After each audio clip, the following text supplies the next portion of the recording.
Okay, welcome back, everybody. 7:45. A little bit of a hazy look, I would say, out on the horizon. Not shocking given the fact that it is a little bit more humid, and we've been slowly adding on some humidity the last couple of days. We're still kind of below where you would say it's really sticky, but you can notice it a little bit more so. We've got partly cloudy to mostly sunny skies around the viewing area, and that's the sky condition we'll carry into the afternoon. There are going to be some clouds out there. Yes, it's not going to be an overcast. You will see blue sky, and you'll also see a fair amount of sunshine. 73 at 9 a.m., 83 or thereabouts at midday. Take it to 88 or 89, I think, before today is up. Virtually the same atmosphere we had yesterday. Southwest winds very light this morning, but it will turn out at 5 to 15 miles per hour as we go late morning and into the afternoon. This weather disturbance, which is very, very thin and it's weak and it's running into high pressure. So it's kind of an interesting scenario where we've still got fairly high pressure overhead in West Michigan, but we're on the western flank of the high pressure.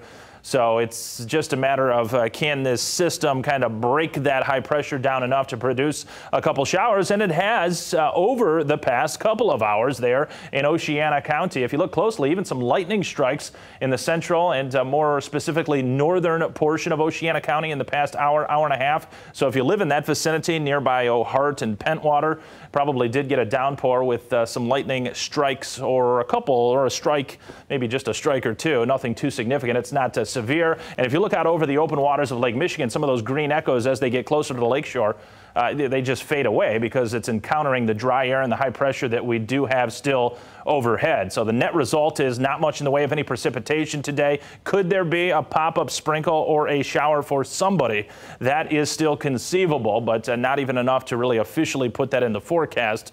It'll be very, very few and far between. 89 today, call it 90 tomorrow. Taking down Tuesday a little bit, and that's because we're going to fall victim to the ring of fire pattern, it looks like, where on the periphery of a heat dome, you can get little weather disturbances to come on by, and one of those does look to be overnight Monday into Tuesday morning. Talked about that yesterday, the potential for that. Now, obviously, we've still got a couple days to get to that point. Things can change, but potentially early, very early Tuesday morning, there could be a few thunderstorms around, and probably keeping us in just a partly sunny sky on Tuesday because of that, holding temps in the upper 80s. Still going to be warm and humid, and this is for Wednesday once the heat finally comes in through the late morning and afternoon, and we may in fact have a shower or thunderstorm nearby on Wednesday morning, that same ring of fire pattern, but the whole heat dome kind of shifts a little bit more to the east, and we become more entrenched in the very warm and hot air on Wednesday, and we'll take it into the 90s at that time. Let's go to the tropics, down into the southern Gulf of Mexico as Tropical Storm Marco, 70 mile per hour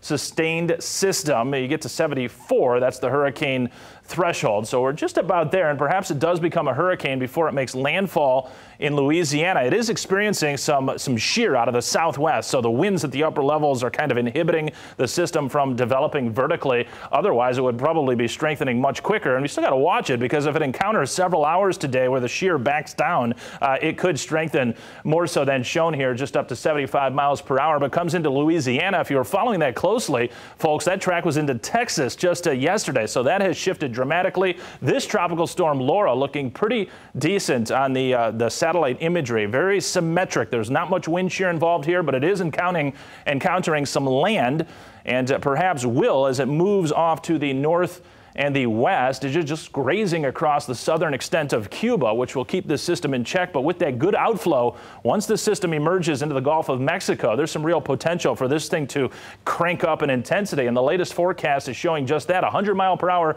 Category 2 system coming into officially southwestern Louisiana, but some of the latest modeling is actually taking that more towards Texas. So got to watch for a shift in the track there later today, and that's important too because if it goes towards Texas, it's going to be over open water for a longer period of time, you know, to get to land, and that could help it strengthen even further. So keep tabs on that system over the next couple days. We've got some clouds mixing with sunshine. You don't see much going on in terms of any green colors on the radar, projected radar there off the model, but there could be a pop-up shower for somebody. Can't completely dismiss it. If you're betting on it, certainly, Brody, you take your money and bet against rain today and tomorrow. I think the best chance, though, over the next 7 days certainly is going to be overnight Thursday into Friday, cooler by next weekend.